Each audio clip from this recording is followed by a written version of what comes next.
jusqu'à Balbul. Hazan encore, mauvais contrôle. Et tout de suite Lubomir Moravchik, le capitaine slovaque, pour récupérer et amorcer cette contre-attaque. Une balle en profondeur.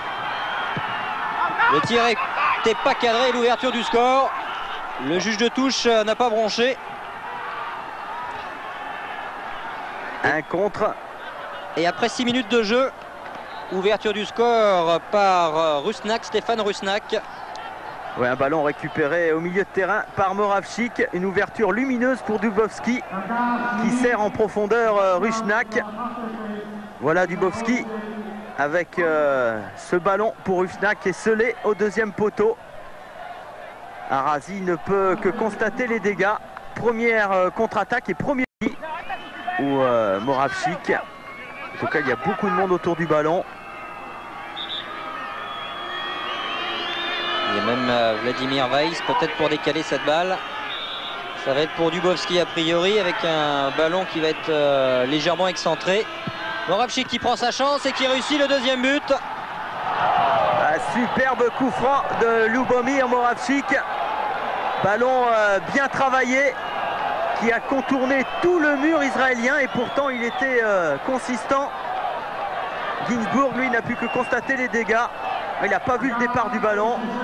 Et il n'a pas bien vu l'arrivée non plus. Et dans le mur, Rusnak qui se baisse au moment où le ballon de Moravchik se passe. Ah, il n'a pas esquissé.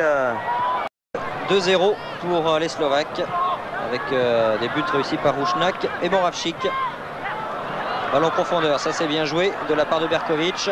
Encore lui bien sûr. Et là, un excellent relais qui permet à l'équipe d'Israël de réduire le score. Et Arazi avec cette remise de Revivo. Superbe action de l'Israël. Et le buteur maison, Ronen Arazi, réduit la marque. Mais quelle action! Avec encore une fois accélération au milieu du terrain. Et cette remise de Revivo pour Ronen Arazi qui arrive lancé. Superbe. Toute la défense slovaque statique ne peut que constater les dégâts de cette frappe d'Arazi. Et Fabrice qui, alors ralenti, va être intéressant car voilà, le voici, Berkovic qui s'enfonce et la faute qui est en dehors de la surface. Oui, faute en dehors. Enfin, le mouvement de hanche est amorcé en dehors de la surface. Il est poursuivi au-dessus de la ligne. Alors Fabrice. En tout cas, il y a encore un bon ballon. Ah, difficile, il est juste à l'entrée. Donc ça, c'est l'appréciation de l'arbitre. C'est vrai que pour le jeu, Berkovic filé au but. Et Zeman étant le dernier défenseur, le deuxième carton jaune. Et donc le carton rouge après un petit peu plus d'une demi-heure. Là, ça va beaucoup moins bien pour la Slovaquie. Et John Blankenstein qui a probablement bien fait quand même en accordant ce penalty. Dans l'esprit, c'est la bonne décision à prendre. Il est évident que Berkovic partait au but. Maintenant, il peut se passer beaucoup de choses. Il pouvait y avoir Glonek qui revenait. En attendant, Talbanin qui va se présenter devant Molnar pour l'égalisation après 31 minutes, pourquoi pas. Avec énormément d'élan pour Talbanin. Face à face.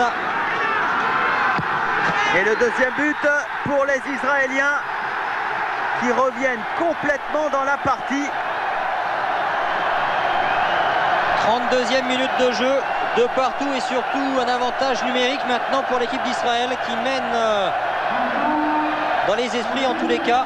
Et car pourtant, là, ça a été difficile à digérer les 10 dernières minutes pour cette équipe de Slovaquie, Fabrice. Oui, Molnar était parti du bon côté. Un petit peu trop sur deux les Slovaques, en laissant venir proche du but de Molnar les attaquants. Et maintenant de 2-0 on passe à 2 buts.